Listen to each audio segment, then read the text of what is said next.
வணக்கம். அதாவது பாத்தீங்கன்னாக்கா நீலகிரி மாவட்டத்திற்கு வரக்கூடிய வாகனங்களுக்கு இ பாஸ் நடைமுறை நாளை முதல் முழு கட்டாயத்துடன் அறிமுகம் செய்யப்பட்டுள்ளது. இதற்காக பார்த்தோம்னாக்க ஒரு கியூஆர் கோடு ஸ்கேனர் கோடு ஒரு மாவட்ட நிர்வாகம் மூலியமாக அறிமுகம் செய்யப்பட்டுள்ளது.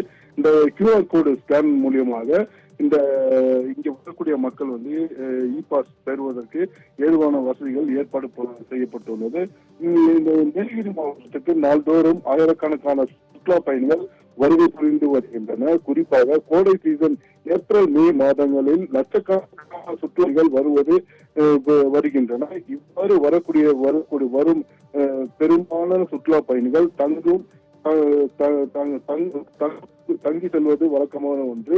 இந்நிலையில பார்த்தோம்னாக்கா ஆண்டுதோறும் பார்த்தோம்னாக்கா சுற்றுலாவோட பயணிகள் ஆண்டுதோறும் அதிகரித்தே காணப்படுகிறது. குறிப்பா பார்த்தோம்னாக்க இங்க காணக்கூடிய சுற்றுலா தலங்கள் அனைத்து தலங்களும் போக்குவரத்து நெரிசல் ஏற்படுகிறது. இதன் காரணமாக வாகனங்கள், அதாவது வரக்கூடிய வாகனங்கள் அவர்கள் எந்த தங்குமிடத்துக்கு சென்று எங்க தங்குகிறார்கள், எத்தனை பேர் இங்கு மேல் அந்த வாகனத்தில் வருகிறார் என்று அந்த பதிவேற்றம் செய்யப்பட்டு பிறகே அனுமதிக்கப்படுகின்றனர். குறிப்பா பார்த்தோம்னாக்க அதாவது மேட்டுப்பாளையம், கோவை மற்றும் சென்னை போன்ற மாவட்டங்களிலிருந்து வரக்கூடிய வாகனம் அனைத்தும் பர்லியார், அதாவது மேட்டுப்பாளையம் அடுத்த பர்லியார் சோதனை சாவடியில் அங்கு சோதனை சாவடி அமைக்கப்பட்டு அங்கு சோதனை செய்த பிறகு, அதாவது அந்த இ பாஸ் பெற்று அந்த இ பாஸை கண்ணாடி, அதாவது வாகனங்களுக்கு முன்பு ஒட்டி வைக்க வேண்டும் என்று அறிவிக்கப்பட்டுள்ளது.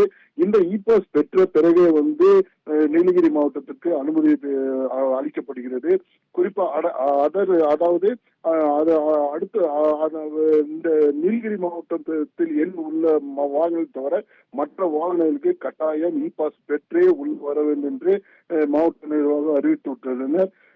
மேலும் பாத்தீங்கன்னாக்க இங்கு வரக்கூடிய சுற்றுலா பயணிகள் மேட்டுப்பாளையம் வழியாகவும் மற்றும் கக்கநாலா வழியாகவும் மற்றும் அதாவது கேரளாவிலிருந்து வரக்கூடிய வாகனங்கள் அனைத்தும் சேரம்பாடி போன்ற பகுதியில் சோதனை சாவடிகள் அமைக்கப்பட்டுள்ளன. ஏற்கனவே இந்த இ பாஸ் நடைமுறை இருந்தும் தற்போது நாளை முதல் இந்த இ பாஸ் கட்டாயம் என்று அறிவிக்கப்பட்டுள்ளது. இந்த இ பாஸ் பெற்ற பிறகு நீலகிரி மாவட்டத்திற்கு வருகை புரியக்கூடிய சூழ்நிலை உருவாகிறது. இந்த இ பாஸ் பெற்று வரதுனால பாத்தீங்கன்னாக்க இங்கு வரக்கூடிய வாகனங்கள் மற்றும் மக்களுடைய நெரிசல் குறைக்கக்கூடிய சூழ்நிலை உருவாகிறது. மேலும் மற்ற அதாவது மருத்துவம் மற்றும் அவசர தேவைகளுக்கு செல்லக்கூடிய அரசு பேருந்துகள், சரக்கு வாகனங்கள், நீலகிரி மாவட்டம் பதிவு எண் கொண்ட வாகனங்கள் போய் வரலாம் என்றும் அறிவிக்கப்பட்டுள்ளது.